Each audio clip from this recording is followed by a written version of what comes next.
O'zing o'ylab ko'r, men jurnalistman, sen bloger. Shu mavzuni ochsak. Meni xonaga qamab qo'yib, u yoqda nima qilishni rejalashtirishardi. Haqiqat va adolat uchun kurash, kasb mas'uliyati hamda inson vijdonining korrupsiya hamda qo'rquv ustidan qozongan g'alabasi Gap yoshlik kinostudiyasi tomonidan suratga olingan jurnalist badiiy filmi haqida ketyapti. Film yopiq premyera shaklida jurnalistlar, kinoijodkorlarga taqdim etildi. E'tiborli jihati u real voqelikka asoslangan. Haqiqat uchun kurashgan jurnalist ayol rolini yosh ijodkor Malika Habibullayeva gavdalantirgan. Telefon qilishdi menga, chaqirishdi.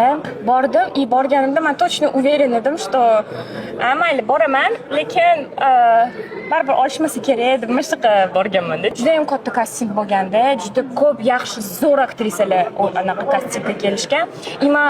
Уже bilganimdan keyin kimlar kelganini meni duxim просто bitta pastga tushiryapti. 10 kun o'tgandan keyin telefon bo'lyapti. Malika probniy yana повторный anaqaga kela olasizmi deb aytishyapti. Men просто o'sha paytda prям qaltirab, voy deyapman-da реально. Ijodiy guruhda juda ko'pchilikni debyut ishi bo'ldi.